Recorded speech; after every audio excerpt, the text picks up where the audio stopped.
NTV time, जनता की बात जनता के साथ। राजस्थान के टोंक जिले के देवली उपखंड क्षेत्र में विद्युत लाइन की मरम्मत के दौरान करंट लगने से गंभीर रूप से घायल हुए मजदूर धनराज बैरवा की इलाज के दौरान मौत हो गई।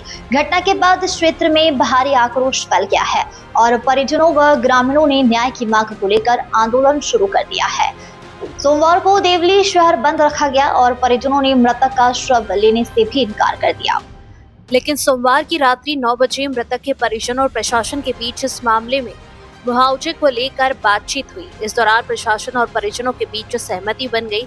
इसके बाद परिजनों ने मृतक के शव का अंतिम संस्कार करने का निर्णय लिया। इसी के साथ मृतक के परिजनों को और ग्रामीणों ने धरना भी समाप्त कर दिया।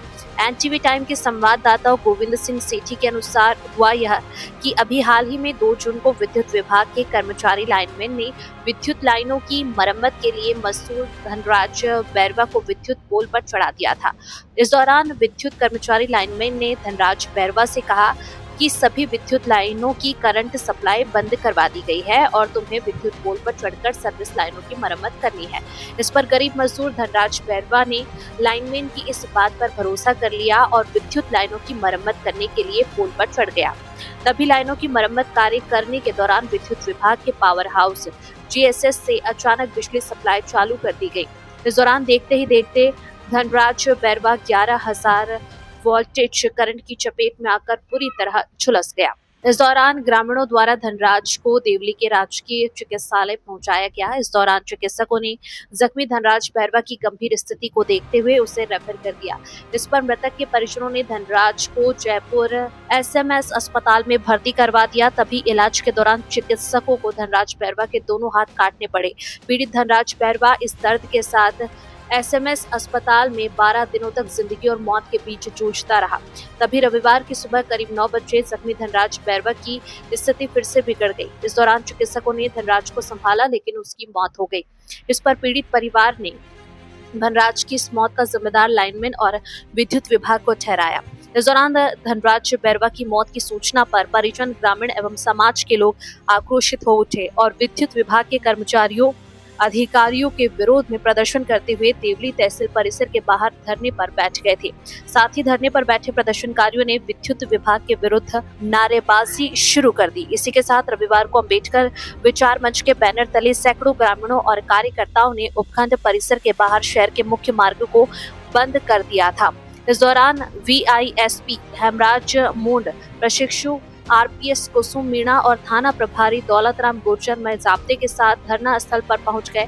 तभी DYSP हेमराज ने परिजनों और प्रदर्शनकारियों से समझाइश कर शहर का मार्ग तो खुलवा दिया, परंतु प्रदर्शनकारी मृतक के परिजनों को 50 लाख रुपए की आर्थिक सहायता और परिवार के एक आश्रित को सरकारी नौकरी दिलाने की मांग पर अड़े रहे। तो वहीं ग्रामीण और परिजनों ने मृतक का शव लेने से इनकार कर दिया था।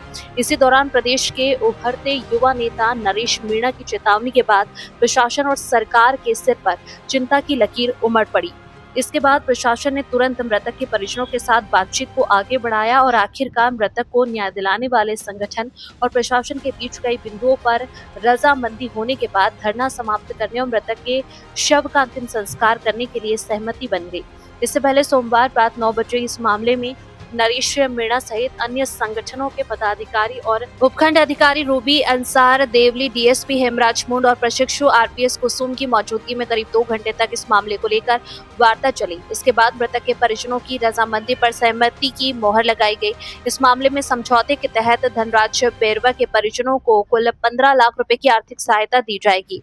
इसमें 5 लाख रुपए का चेक विद्युत निगम की ओर से योजना में दिया जाएगा, जबकि 5 लाख रुपए आयुष्मान बीमा योजना के तहत और शेष 5 लाख रुपए सामूहिक सहयोग के रूप में दिए जाएंगे। इसके अलावा मृतक के परिवार के एक आश्रित को संविदा पर नौकरी देने का आश्वासन दिया गया। तो वहीं मृतक की पत्नी को आंगनबाड़ी में भी रोजगार दिलाने के प्रयास किए जाएंगे। इसी के साथ मृतक धनराज बैरवा की तीनों बेटियों को पालनहार योजना के तहत 1500 रुपए की राशि दी जाएगी और इंदिरा आवास उपलब्ध कराने का भी आश्वासन दिया गया है। इस सहमति के बाद अतिरिक्त सहायता के रूप में नरेश मीणा ने अपनी ओर से 1 लाख रुपए और सरपंच संघ के जिलाध्यक्ष मुकेश मीणा ने भी 1 लाख रुपए देने की घोषणा की। NTV टाइम न्यूज के लिए गोविंद सिंह सेठी की रिपोर्ट।